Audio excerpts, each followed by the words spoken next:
السلام علیکم ورحمۃ اللہ وبرکاتہ۔ رب اشرح لی صدری ویسر لی امری واحلل عقدۃ من لسانی یفقہوا قولی۔ الحمد للہ رب العالمین والصلاۃ والسلام علی سیدنا محمد خاتم النبیین وعلی آلہ واصحابہ اجمعین۔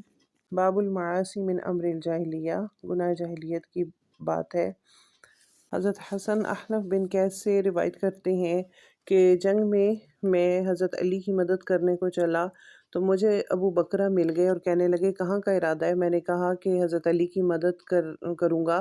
اس پر انہوں نے کہا کہ لوٹ جاؤ، کیونکہ میں نے نبی کریم صلی اللہ علیہ وسلم سے سنا ہے کہ آپ فرماتے ہیں کہ جب دو مسلمان اپنی تلواریں لے کر آپس میں بھڑ جائیں تو بس مرنے اور مارنے والا دونوں دوزخی ہیں۔ میں نے عرض کیا یا رسول اللہ صلی اللہ علیہ وسلم، یہ تو قاتل ہے، ٹھیک ہے، مگر مقتول کا کیا قصور؟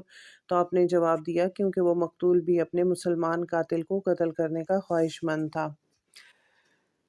اس باب کا مقصد یہ ہے کہ گناہ کسی قسم کا ہو، چھوٹا ہو یا بڑا، بہرحال وہ اسلام کی ضد ہے اور جاہلیت کی بات ہے، لیکن اس کے باوجود شرک کے علاوہ کسی بڑے سے بڑے گناہ کے ارتکاب سے آدمی کافر نہیں بن جاتا۔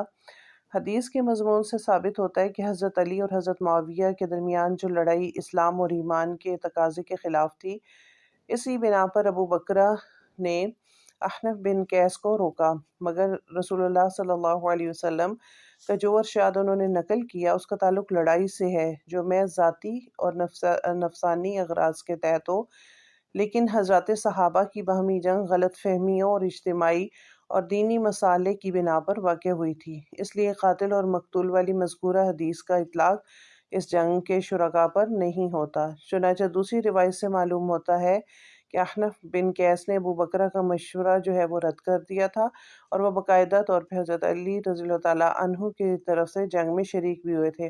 یہ جنگ بہرحال اجتہادی امور سے متعلق تھی، اس میں ایک فریق کا اجتہاد یقیناً صحیح تھا اور ایک کا اجتہاد صحیح نہ تھا، اور رائے کی اس غلطی پر اللہ تعالیٰ کے یہاں کوئی گرفت نہیں۔ یہ صحابہ رضوان اللہ علیہم اجمعین کا معاملہ ہے، تو اس کو ہمیں اسی طرح سے چھوڑ دینا چاہیے، یہ اللہ کے سپرد ہے۔ سبحانک اللہم و بحمدک، نشہد ان لا الہ الا انت، نستغفرک و نتوب الیک۔